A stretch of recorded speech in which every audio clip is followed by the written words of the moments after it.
Hello guys, welcome back to your channel. आज हम start करने वाले हैं इनकॉर्पोरेशन ऑफ 1% कंपनी के साथ। तो स्टार्ट करते हैं।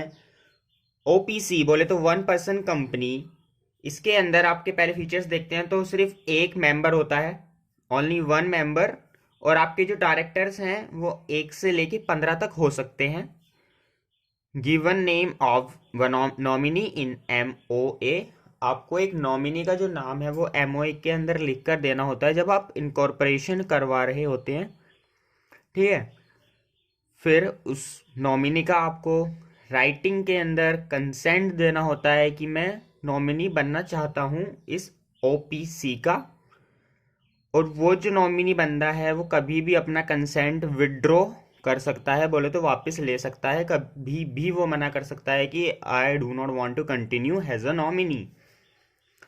सिक्स्थ हमारे पास है may change name of nominee, ठीक है। आपका जो मेंबर है OPC का वो नॉमिनी का नाम चेंज कर सकता है जब वो चाहे, और वो सेम उसे फाइल करना होगा ROC के साथ। पहले वो मेंबर कंपनी को नोटिस देगा और फिर कंपनी ROC को नोटिस देगी।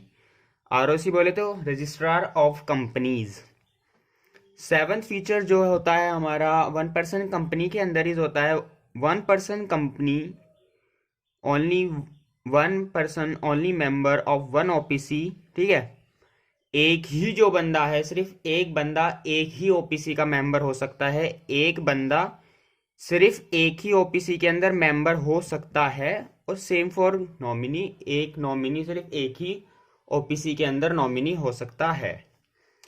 एट्थ पॉइंट हमारे पास है इफ अ नॉमिनी, अगर कोई nominee become share holder in 2 OPC, अगर कोई नॉमिनी एक ही टाइम पर 2 OPC के अंदर शेयर होल्डर बन गया है, नॉमिनी बन गया है, तो उसे एक OPC को लीव करना होगा और वो काम उसे 180 डेज के अंदर करना होगा। Has he may deemed fit, कि उसके लिए क्या अच्छा है वो सब वो सोचकर एक OPC उसे छोड़नी होगी 180 दिन के अंदर। तो ये है हमारे कुछ फीचर्स किसके, OPC के। OPC बोले तो 1% कंपनी। अब क्वालिफिकेशंस क्या होती हैं मेंबर्स की या नॉमिनी की 1% कंपनी के मेंबर या नॉमिनी बनने के लिए। 1% कंपनी का मेंबर या नॉमिनी बनने के लिए आपको नेचुरल पर्सन होना ज़रूरी है, मैंडेटरी है। आप नेचुरल पर्सन होने चाहिए हो, आप आर्टिफिशियल पर्सन नहीं हो सकते हो। इंडियन सिटीज़न होने चाहिए आप, और रेसिडेंट होने चाहिए। इंडियन सिटीज़न होने चाहिए। रेसिडेंट होना ज़रूरी नहीं है, रेसिडेंट होना ज़रूरी नहीं है, नॉट नेसेसरी, ठीक है। Not less than 120 days. इस सेक्शन के लिए जो आपका रेसिडेंट होता है वो लोग होते हैं जो कम से कम 120 दिन इंडिया के अंदर रुक रहे हों। पर आपको सिर्फ इंडियन सिटीजन होना ज़रूरी है, रेसिडेंट होना ज़रूरी नहीं है नॉमिनी या मेंबर बनने के लिए OPC के अंदर। पर वो बंदा माइनर बिल्कुल भी नहीं होना चाहिए, एज ऑफ मेजोरिटी का वो बंदा होना चाहिए, बोले तो 18+ होना चाहिए। आपकी जो OPC है वो कन्वर्ट हो सकती है प्राइवेट कंपनी के अंदर, पब्लिक कंपनी के अंदर। OPC can convert into private और public company but can not into NPO। NPOs क्या होते हैं, सेक्शन 8 कंपनीज हमारी जो कि चैरिटेबल ऑब्जेक्टिव के लिए काम करती हैं। इसी लेक्चर में हम आगे पढ़ने वाले हैं। और ना ही वो ऑपरेट कर सकती हैं एज NBFC, बोले तो नॉन बैंकिंग फाइनेंशियल कंपनीज की तरह नॉन बैंकिंग फाइनेंशियल एक्टिविटीज नहीं कर सकती हैं। सिक्योरिटीज में आप इन्वेस्ट नहीं कर सकते हो एज 1% कंपनी, क्योंकि वो बहुत ज़्यादा रिस्की काम होता है। लो क्या बोलता है फॉर्मेशन को लेकर OPC के, तो वो बोलता है कि आपको MOA के अंदर अपने नॉमिनी का नाम देना होगा, सेम है। नॉमिनी का कंसेंट आपको राइटिंग में देना होगा। अभी हमने जो फीचर्स पढ़े थे बिल्कुल सेम वैसे ही है।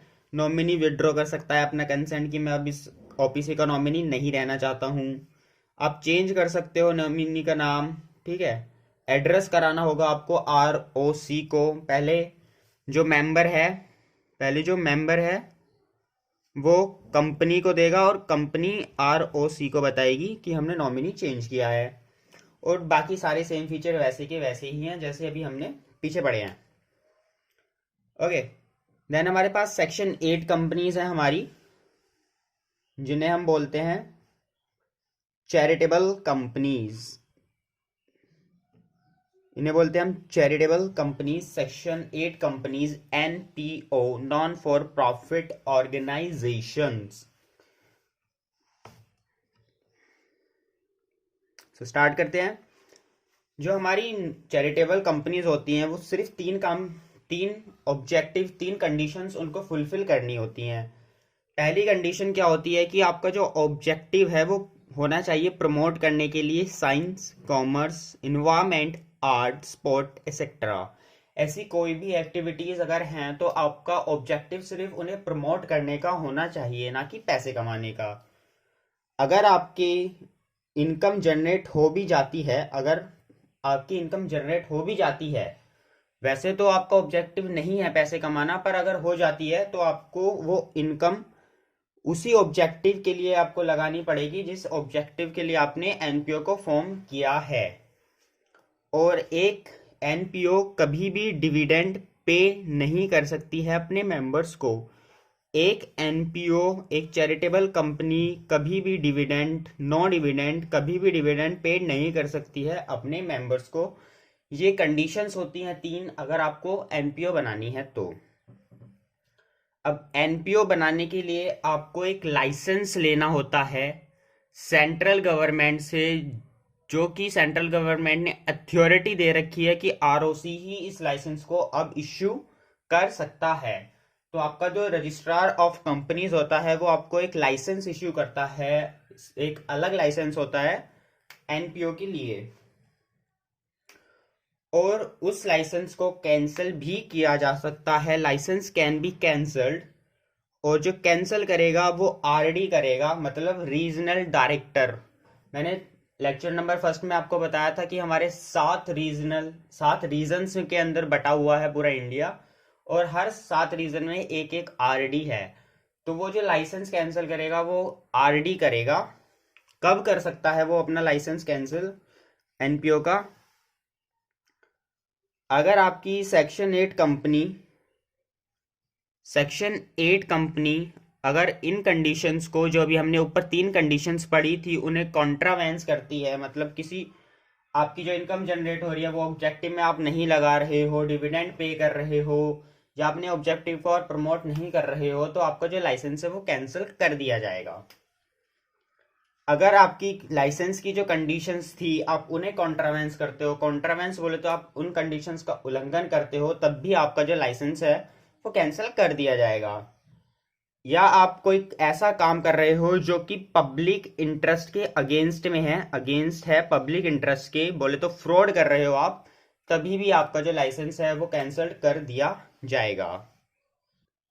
अब आपका जो आरडी है वो क्या क्या ऑर्डर पास कर सकता है कैंसिल करने के बाद आपके लाइसेंस को।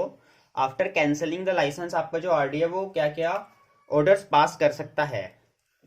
तो वो कंपनी को बोल सकता है कि आप फ्रीली ऑपरेट करो हैज अ प्राइवेट कंपनी और हैज अ पब्लिक कंपनी, जैसा आप चाहो। आपका लाइसेंस खत्म हो चुका है, आप चैरिटेबल कंपनी नहीं रहे हो क्योंकि आप काम भी वैसे नहीं कर रहे थे, तो you can now operate has a private और अ पब्लिक कंपनी।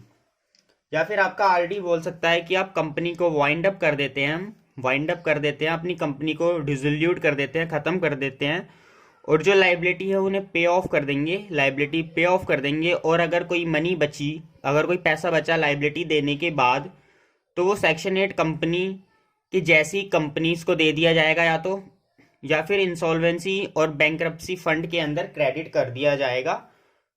इंसॉल्वेंसी और बैंक्रप्सी फंड होता है आपका एक, जो कि गवर्नमेंट का फंड होता है। आपको जो मनी अगर बचती है लाइबिलिटीज पे ऑफ करने के बाद, तो वो उस फंड के अंदर ट्रांसफर कर दिया जाएगा।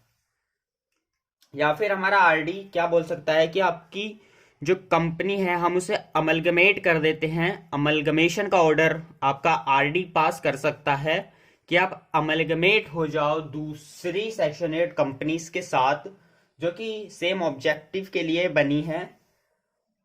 और जो पावर्स हैं वो डिसाइड करेगी आपकी सेंट्रल गवर्नमेंट की क्या क्या पावर्स आपके पास फिर रहने वाली हैं। ओके, ये तो वो हमारे आरडी के ऑर्डर्स। अब कुछ एक दो फीचर्स हैं इसके अंदर। आपकी जो फर्म है वो मेंबर हो सकती है 1% कंपनी की, 1% सॉरी एनपीओ की मेंबर हो सकती है आपकी एक फर्म भी। इंडिविजुअल तो हो ही सकते हैं, पर फर्म जो है, जो कि पार्टनरशिप फर्म होती है including LLP, can be a member of NPO, non for profit organisation, charitable companies.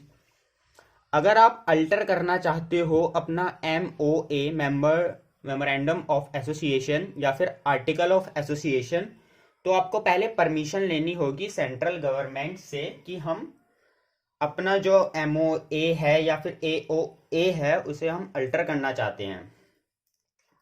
अगर आप कुछ भी चीज़ों का उल्लंघन करते हो, कॉन्ट्रावेंस करते हो प्रोविजंस को, तो आपके ऊपर जो पेनल्टीज लगाई जाती हैं वो ऐसे होती हैं। कंपनी के ऊपर आपकी जो पेनल्टी है वो 10 लाख से लेकर 1 करोड़ तक हो सकती है अगर आप प्रोविजंस का कॉन्ट्रावेंशन करते हो, उल्लंघन करते हो। तो आपका जो ऑफिसर इन डिफॉल्ट होगा, ऑफिसर इन डिफॉल्ट के ऊपर 25,000 से लेके 25 लाख तक की पेनल्टी लगाई जा सकती है। अगर प्रूव हो जाता है कि आपने फ्रॉड किया था, अगर प्रूव हो जाता है आपने फ्रॉड किया था, तो सारे के सारे ऑफिसर इन डिफॉल्ट जो भी लोग उस फ्रॉड के अंदर शामिल थे उन्हें जेल जाना पड़ सकता है under section 447 of the companies act 2013। And we have the last point. आपकी क्या होती है कि कंपनीज एजीएम्स बुलाती हैं। एजीएम बोले तो एनुअल जर्नल मीटिंग। तो जो नॉर्मल कंपनीज होती हैं वो 21 दिन पहले नोटिस देती हैं अपनी एनुअल जर्नल मीटिंग का सारे के सारे मेंबर्स को। पर जो हमारी एनपीओ है उसको गवर्नमेंट ने छूट दी है कि आप सिर्फ 14 दिन पहले वो नोटिस दे सकते हो एजीएम का, और आप एजीएम कंडक्ट करवा सकते हो।